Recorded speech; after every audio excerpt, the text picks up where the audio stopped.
October 25th, 1944. Mabalacat Airfield, Philippines. 23-year-old Lieutenant Yukio Seki stood on the tarmac at dawn, wearing a white hachimaki headband and a 1,000-stitch belt his mother had sewn. His Zero fighter was fueled for a one-way flight. Strapped beneath the fuselage was a 250-kilogram bomb. There was no return fuel, no landing gear that functioned after takeoff, no parachute. In 4 hours, Seki would crash his aircraft into the escort carrier USS St. killing himself and 113 American sailors. Seki had not volunteered. None of the pilots in the first Kamikaze unit volunteered in the way the propaganda claimed. They were selected. When Vice Admiral Takejiro Onishi asked Seki to lead the first organized suicide attack unit, Seki replied, "You absolutely must let me do it." The phrasing was deliberate, a response that could be interpreted as acceptance, but preserved a trace of agency. Refusal was not an option. Officers who declined selection were reassigned to ground duties and lived with the shame. Most accepted. Between October 1944 and August 1945, approximately 3,860 Japanese pilots flew kamikaze missions. The word kamikaze, divine wind, referenced the typhoons that destroyed Mongol invasion fleets in the 13th century. The pilots were told they were the human embodiment of that divine wind, sent to destroy the American fleet and save Japan. Most were in their late teens or early 20s. Some had less than 100 hours of flight training. They knew basic takeoff, navigation, and how to aim the aircraft at a target. Landing skills were unnecessary. This analysis examines what kamikaze pilots did in the final hours before their one-way missions.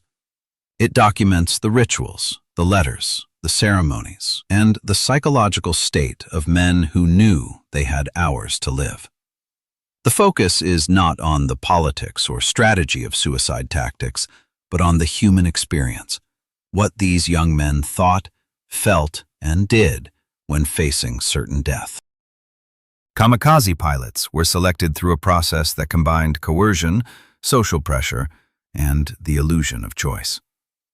In late 1944, as Japan's military situation deteriorated, commanders identified pilots for Tokotai, special attack units. The selection process varied by unit, but the core elements were consistent. Officers assembled groups of pilots and explained the situation. Japan was losing. Conventional tactics had failed. American forces were overwhelming Japanese defenses. The only way to inflict meaningful damage was through suicide attacks. One aircraft, one pilot, one bomb. Guaranteed hits. Then came the request. Who will volunteer? Some pilots raised their hands immediately. These were often the most ideologically committed, or those who believed death in combat was inevitable anyway. Others hesitated. The pressure to conform was immense. In a room where everyone else was volunteering, refusing marked a man as a coward. Officers watched. Peers watched. Not volunteering meant dishonor. Not just personal shame, but shame for one's family. Some units used written forms. Pilots were given slips of paper with 3 options. I eagerly volunteer. I volunteer. Or I do not volunteer. The forms were collected, but they were not anonymous. Officers reviewed them. Pilots who selected I do not volunteer were summoned for private conversations. The conversations were not threats, they were appeals to duty, honor, and family. Most pilots who initially declined changed their responses. The selected pilots were informed immediately or within days. The notification was formal. You have been chosen to serve in a special attack unit. No congratulations, no celebration, just acknowledgement. The pilot's life had fundamentally changed. He was now Toko, a special attack pilot. His death was scheduled. The only unknown was the date. Pilots reacted differently. Some felt relief. The uncertainty of combat, the constant fear, the exhaustion, the loss of comrades would end. Death was now predictable. Others felt despair. They had families, lovers, plans for after the war. Those futures vanished. A few felt pride. They would serve the emperor directly, fulfill the ultimate duty. Most felt a combination of all three: relief, despair, and pride, shifting from moment to moment. The selection marked a psychological threshold. Before selection, pilots lived in a state of danger, but hope. After selection, hope was gone. Time became finite. Everything the pilot did from that moment forward was colored by the knowledge that he would die soon, and that his death had already been decided by others. Once selected, kamikaze pilots were given time to write final letters. These letters were not optional. They were part of the ritual. The letters served multiple purposes. They allowed pilots to say goodbye. They provided closure for families. And they reinforced the narrative that pilots were willing, even eager, to die for Japan. Pilots wrote to parents, siblings, wives, and fiancés. The letters followed conventions shaped by military censorship and cultural expectations. Pilots were expected to express gratitude to parents for raising them, pride in serving the emperor, and confidence in Japan's victory. Personal emotions, fear, regret, love, were present but muted. Open expressions of doubt or reluctance were forbidden. Officers reviewed letters before they were sent. Many letters began with apologies. "I am sorry I cannot fulfill my filial duty." This referred to the Confucian obligation of children to care for aging parents. By dying, the pilot was abandoning that duty. The apology was ritualistic but genuine. Pilots felt they were failing their families even as they were being told they were serving the nation. Letters to parents often included gratitude for specific memories, a childhood meal, a lesson taught, a kindness shown. These details grounded the abstract concept of sacrifice in personal experience. "Thank you for the rice cakes you made when I left for training." The specificity revealed what the pilot would miss, not grand concepts, but small, ordinary moments. Letters to romantic partners were the most emotionally raw. Pilots wrote about postponed weddings, unborn children, and futures that would never happen. Some letters included locks of hair, fingernail clippings, or small personal items to be kept as mementos. The tone varied. Some letters were stoic. "Do not grieve for me." Others were heartbreaking. "I wanted to grow old with you." Censorship complicated honesty. Pilots knew officers would read the letters. Expressing doubt about the war or the mission could result in the letter being destroyed and the pilot's family being investigated. Some pilots wrote coded messages. A phrase like, "I hope you understand my feelings," might signal regret the pilot could not state explicitly. Families learned to read between the lines. Writing the letters took hours, sometimes days. Pilots revised them repeatedly, searching for the right words. The act of writing forced pilots to confront their deaths. They had to imagine their families reading the letters after they were gone. They had to choose their final words carefully. For many, writing the letters was the moment the reality of the mission became undeniable. The day before the mission, kamikaze units held formal ceremonies. These ceremonies combined Shinto religious rituals, military protocol, and symbolic acts designed to prepare pilots psychologically for death. The ceremony began with purification. Pilots bathed and put on clean uniforms. Some units provided new uniforms specifically for the mission.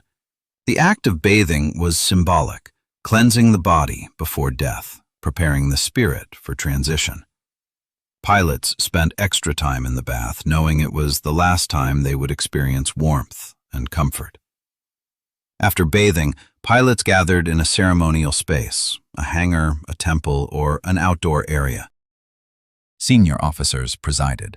The pilots stood in formation. Officers gave speeches praising the pilots' courage and predicting the impact their sacrifice would have on the war. The speeches emphasized honor, duty, and the emperor.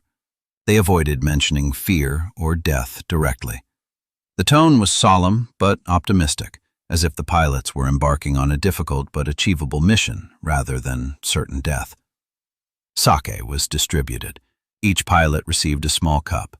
In Japanese culture, sake is used in rituals marking transitions, weddings, funerals, coming-of-age ceremonies. The sake served to kamikaze pilots symbolized their transition from the living to the dead. The pilots drank in unison, a final toast to the emperor, to Japan, and to each other. The hachimaki, a white headband with a red sun or calligraphic slogans, was distributed. The headband was tied around the pilot's head, covering the forehead. The act of putting on the hachimaki was the moment the pilot became kamikaze. It marked him visibly as someone who had accepted death. The headband was practical. It absorbed sweat, but its primary function was symbolic. It announced to everyone, including the pilot himself, that he was already dead. Some units presented pilots with senin body, 1,000-stitch belts sewn by women, with each stitch representing a prayer for protection. The belts were worn around the waist. The irony was not lost on the pilots. The belts were meant to protect soldiers in battle, but kamikaze pilots were not trying to survive. Still, pilots wore them because their mothers or wives had made them, and wearing them honored those relationships. Photographs were taken. Pilots posed in front of their aircraft wearing hachimaki and holding swords or flowers. The photographs were propaganda, but they were also personal. Families would receive these images after the pilot's death. Some pilots smiled in the photographs. Others stared blankly. The smiles were not always genuine. They were performed for the camera, for the families, for history. The ceremony ended with a final address from the commanding officer. "Tomorrow, you will achieve glory. The Emperor watches you. Your families are proud. Japan depends on you." The pilots bowed. The ceremony was over. The pilots returned to their quarters to wait for dawn. After the ceremony, pilots had a final night before the mission. How they spent it varied. Some sought solitude, others stayed with their squad mates. Some drank, some prayed, some did nothing, staring at the ceiling, waiting for morning. Alcohol was common. Sake, beer, or whiskey was distributed or scavenged. Drinking served multiple purposes. It dulled fear, provided camaraderie, and created a sense of normalcy. Pilots who drank together talked about anything except the mission. They told jokes, shared memories of home, discussed women they had loved or hoped to love. The conversations were a temporary escape from the knowledge of what was coming. Some pilots became reckless. Knowing they would die the next day, they took risks they would normally avoid. They gambled with money they would never spend. They confessed feelings they had hidden: love for a friend's sister, resentment toward a superior, doubt about the war. The honesty was liberating. There were no consequences for speaking freely when death was hours away. Others sought solitude. They walked alone around the airfield, looking at the sky, the trees, the mundane details of the world they were about to leave. Some wrote additional letters or diary entries that were never meant to be sent. These private writings were more honest than the official letters. They contained fear, anger, regret, emotions that could not be expressed publicly. Prayer was common. Pilots visited shrines if available or prayed privately. The prayers were not always about the mission. Some pilots prayed for their family's safety after the war.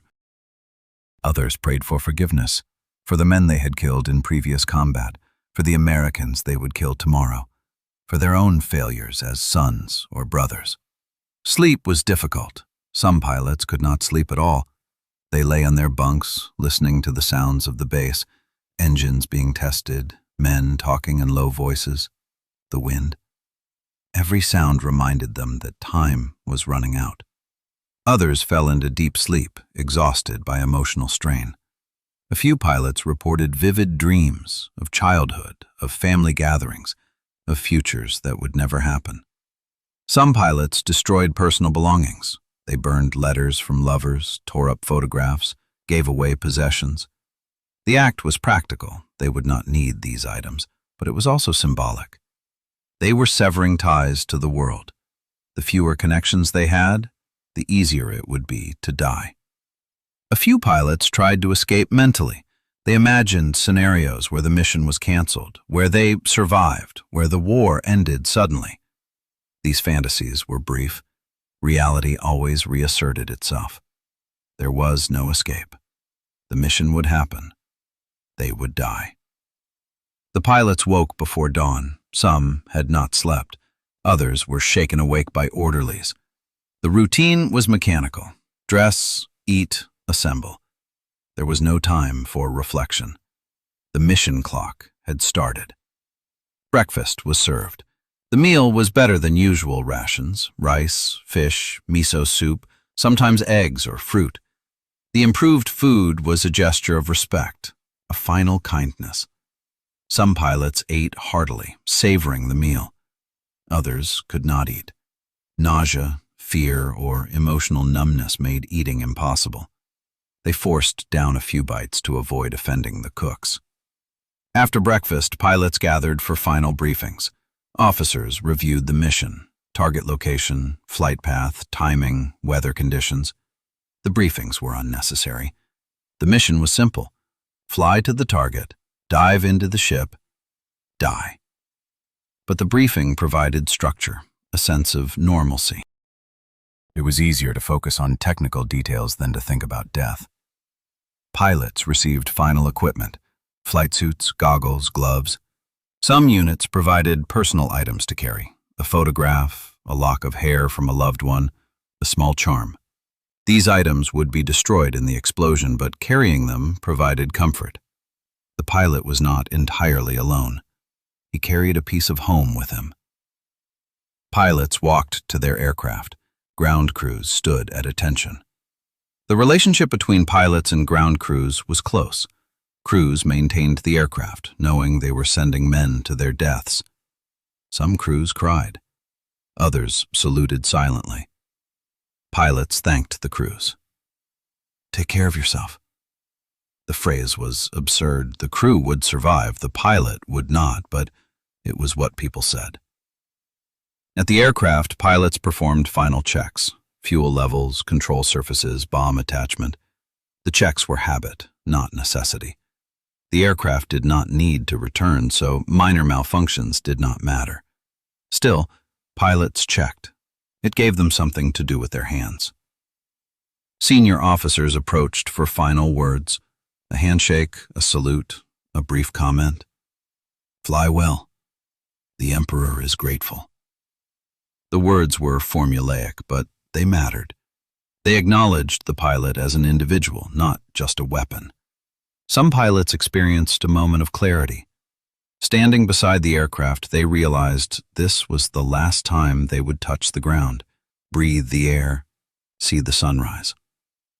Some pilots wept. Others laughed, a sharp, bitter laugh at the absurdity of it all. A few remained expressionless, already detached. The signal came. "Prepare for takeoff."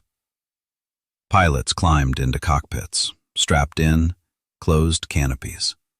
The noise of engines drowned out thought.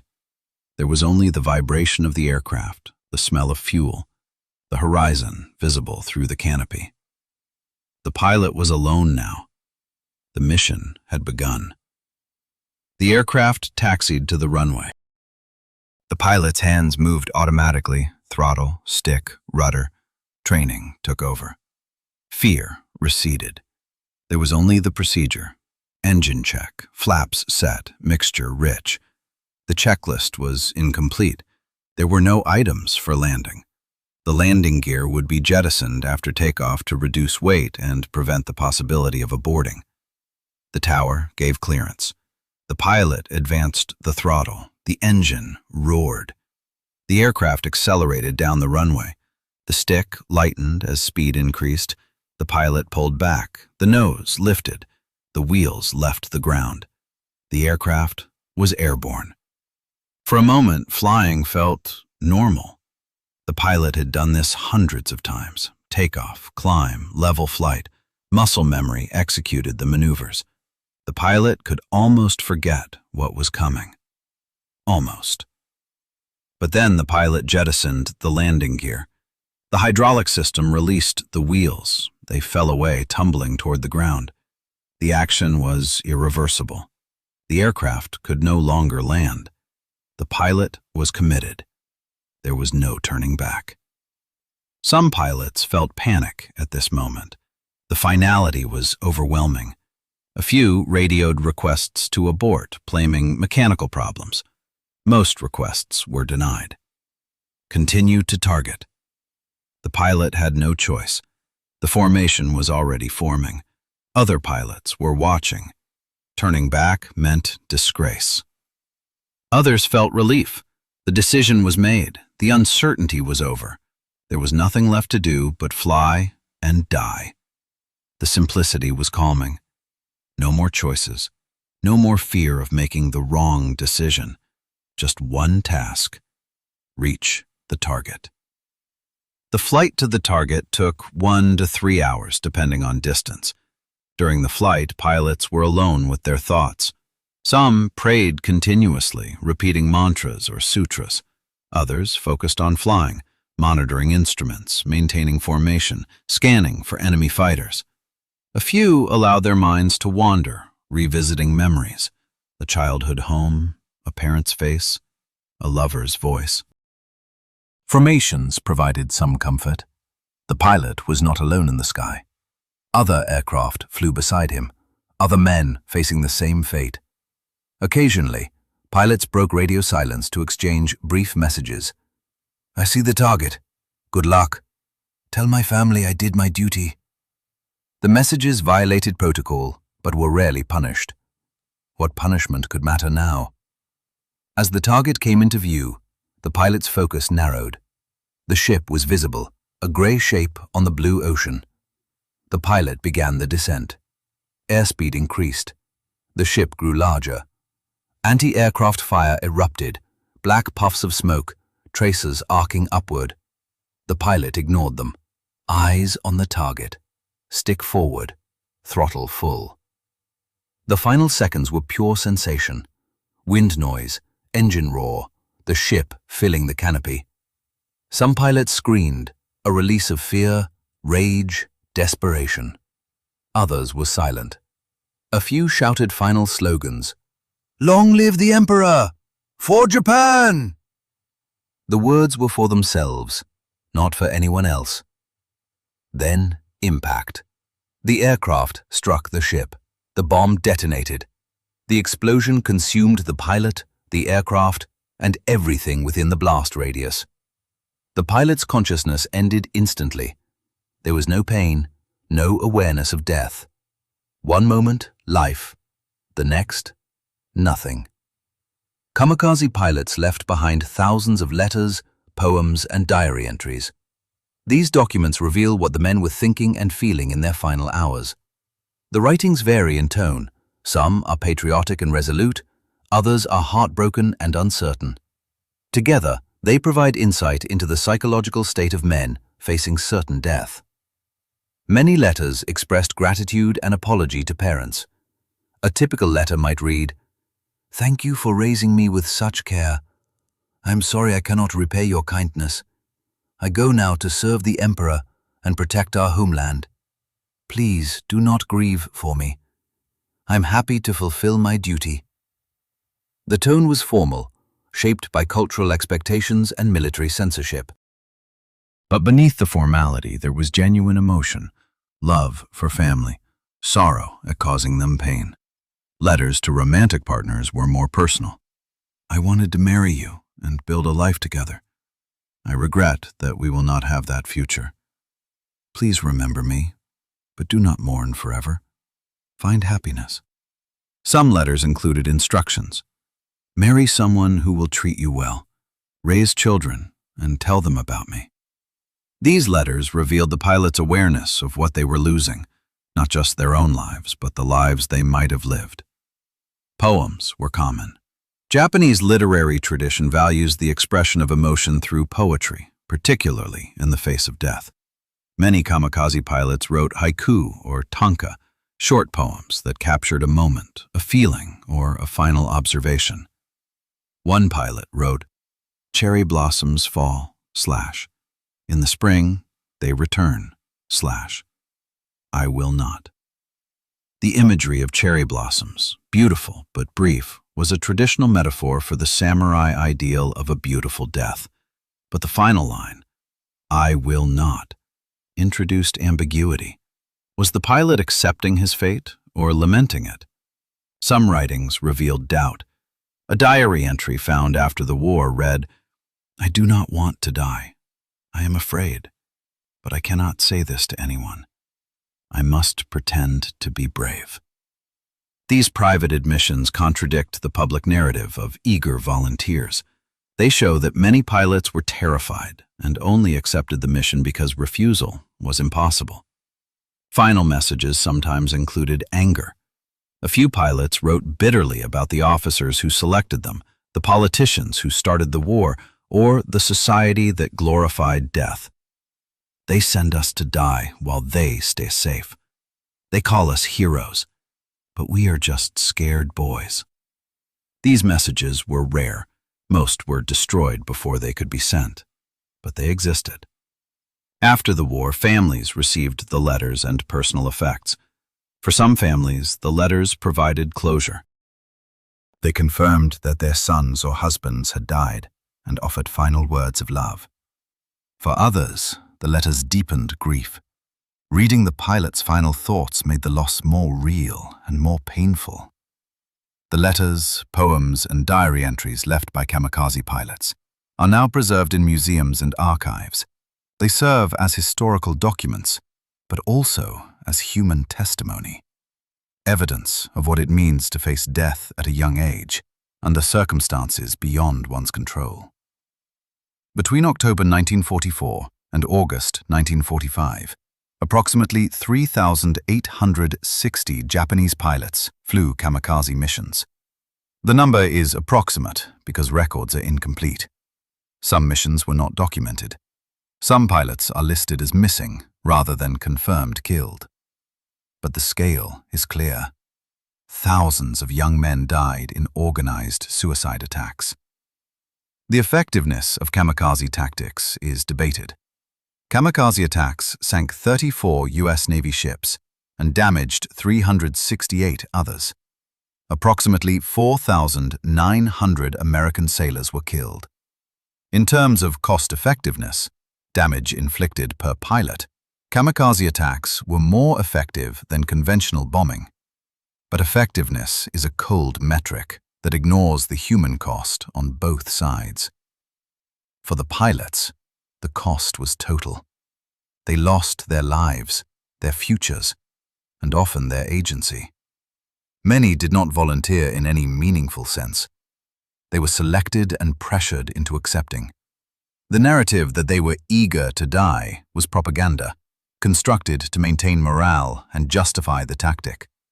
For families, the cost was grief, compounded by cultural expectations. Families were expected to be proud of their son's sacrifice. Public mourning was acceptable, but questioning the necessity of the sacrifice was not. Some families internalized the propaganda and found meaning in their sons' deaths. Others were silently resentful, angry at a military and a society that had taken their children. The psychological impact on surviving pilots who trained for kamikaze missions but never flew is rarely discussed. Hundreds of pilots were selected, trained, and prepared to die, but the war ended before they launched. These men lived the rest of their lives knowing they had been hours or days away from death. Some felt relief. Others felt guilt, survivor's guilt, compounded by the cultural expectation that they should have been honored to die. Post-war Japan struggled with how to remember kamikaze pilots. Were they heroes who sacrificed for the nation, or victims of a militaristic society that sent young men to die needlessly? The answer depends on perspective. Families of pilots often see them as heroes. Historians and critics of Japanese militarism see them as victims. Both perspectives are valid. The kamikaze phenomenon is unique in military history, not because suicide tactics are unique, but because of the scale, the organization, and the cultural framework that enabled it. Thousands of men accepted missions they knew were suicidal, not because they wanted to die, but because refusal was culturally and socially impossible. Understanding what happened in the final hours before kamikaze missions requires understanding this context: duty, shame, honor, and the absence of choice. The final hours of kamikaze pilots were shaped by ritual, social pressure, and the knowledge of imminent death. Pilots wrote letters, attended ceremonies, drank sake, and said goodbye. Some found meaning in their sacrifice. Others felt despair. Most experienced both. They were human beings facing an inhuman situation, doing what they believed was required of them, even as they wished desperately for another path. Their experience is a reminder that war's greatest cost is not measured in ships sunk or battles won, but in lives ended and futures destroyed.